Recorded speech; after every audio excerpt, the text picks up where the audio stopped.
In today's video, I want to show you guys exactly how to make a meal plan that fits your goals and is super simple to follow. When it comes to making a meal plan, this is typically the kind of routine I follow and have also found great success with my clients. So essentially what we do is we break it up into, okay, how many meals are we going to eat?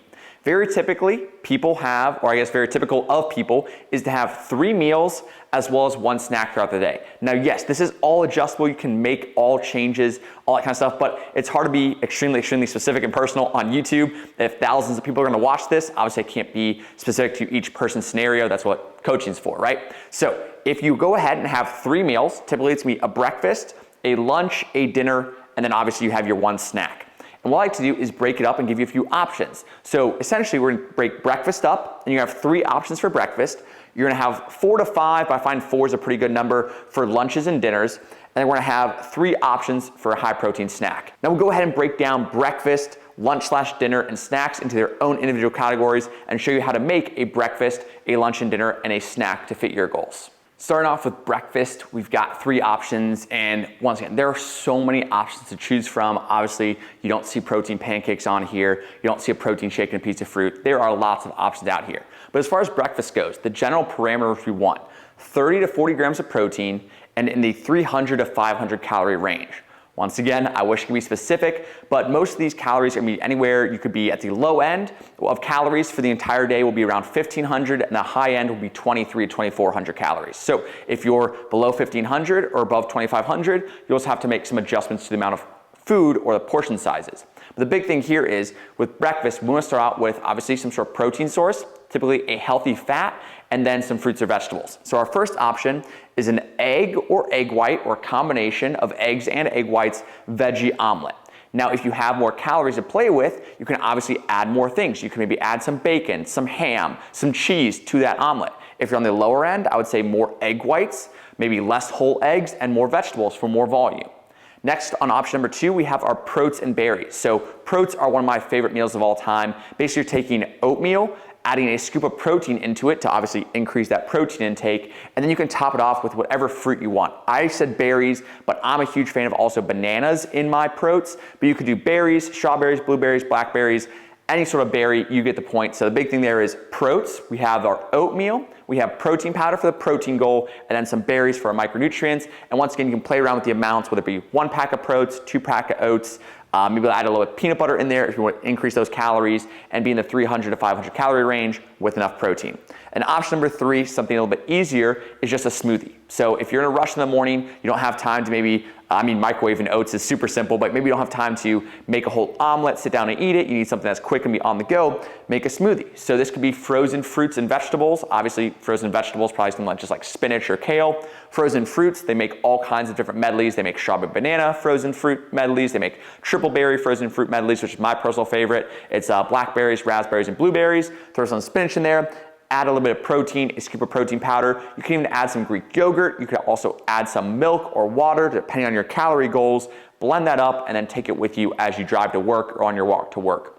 The big thing there is you have some options here. A little bit of a slower time taking, a little bit of a faster, and the fastest time taking option, all within our protein and calorie ranges. Once again, the actual amounts of these foods will vary dependent on your goals. But once you figure those out, then you have basically 3 breakfasts you can cycle through on repeat for months to come. And maybe you get sick of the egg white, and veggie omelet, go ahead and maybe substitute in something else. Maybe just protein pancakes, or maybe you make an egg frittata instead of an omelet, or something else. But the big thing there is you make options for yourself to have in the morning and have for breakfast. Now we'll go to lunch and dinners.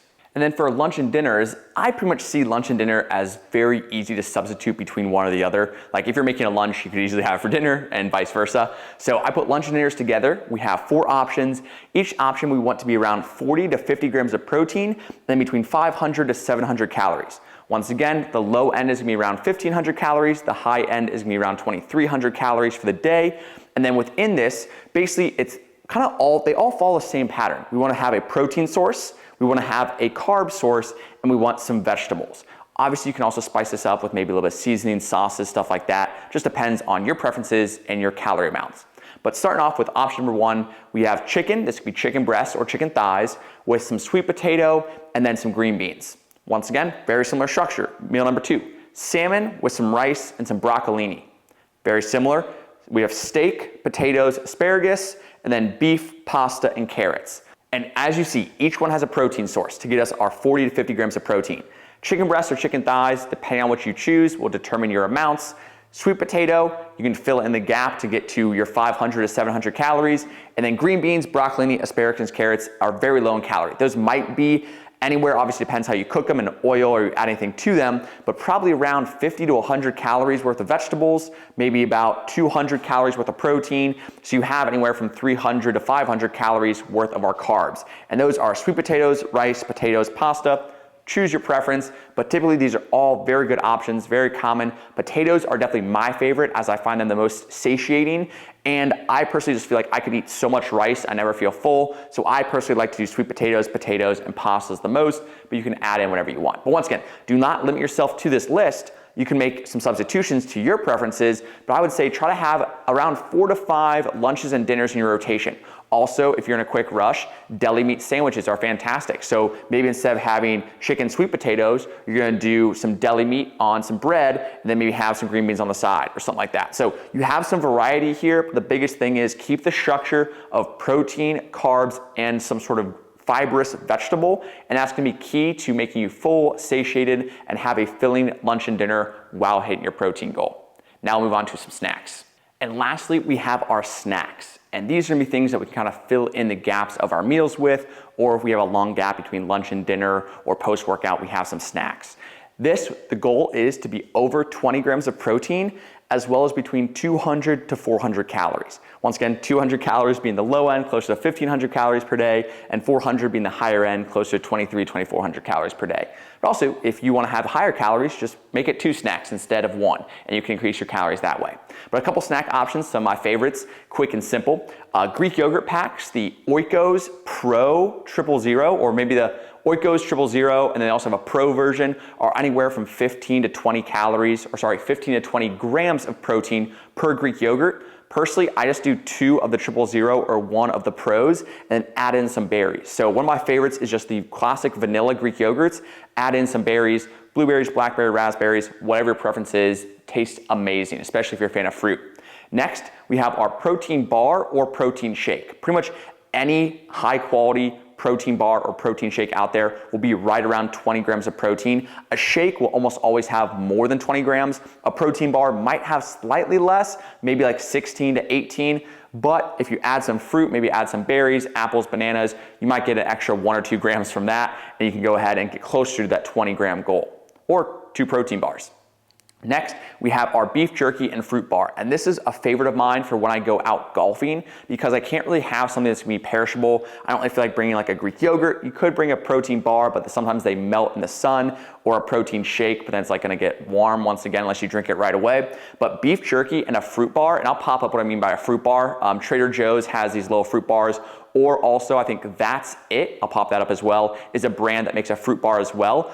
And beef jerky and a fruit bar, they don't go bad. They can be okay outside for a long period of time. So if you're playing 18 holes of golf, you're on the golf course for 4 hours, a fruit bar and some beef jerky will never go bad. In fact, it'll probably taste just fine, versus a Greek yogurt, protein bar, protein shake that could kind of spoil if it's out in the sun and the heat for a long period of time. So this is one of my all-time favorites. If you're kayaking, golfing, out in the sun for a while, that is by far my go-to, so that's why I included it here. Hopefully you guys can steal that. Now we've run through the breakfast, lunch, and snack options, well, lunch and dinner, excuse me. This is the kind of the breakdown of the whole meal plan, right? So we have our breakfast, anywhere from 300 to 500 calories and 30 to 40 grams of protein. Lunch and dinner, 500 to 700 calories, 40 to 50 grams of protein. Snack, 200 to 400 calories, 20 plus grams of protein. So at the low end, if you take all the low numbers, 300, 500, 200, obviously 500 times 2, because we have lunch and dinner, to be 1,500 calories. The higher end, 500, 700, 700, 400, 2,300 calories. We got 30, 40, 20 for the low end of 130 grams of protein, and then 40, 50, 60 plus for 160 plus grams of protein. And once again, this is just an outline. You need to tailor this specifically to you. And because unfortunately I can't be specific with each and every single person, that's why I do offer coaching. If you guys are interested in coaching, I take all the guesswork out of this. I write your meal plans for you. We go over everything down to the T. We work together to create a meal plan that you enjoy and works for you. So if you are interested in that, there is a link down below. But hopefully that was helpful enough to get started, and then you can make some adjustments to your meal plans to fit your preferences, your calorie and protein goals. But hopefully that makes sense. And like I said, if you need to eat more than 2,300 calories, double up your snacks, increase the calories, that's easy, right? Eating more food's easy. It's more so sticking to the lower calorie ranges for your fat loss goals that makes it a little bit more difficult. But if you have any questions, leave them down in the comments below. Make sure to like, comment, subscribe if you haven't already. And I'll see you guys next time. Peace. Also, look at this. We got little Maisie over there. She's been so cute and quiet and patient because we always go for WALK when I'm home, and I try to sneak in the garage before she knew I was here, but she caught me, so she's been hanging out very, very patiently. So now it's time to take her on a WALK. I'll see you guys next time.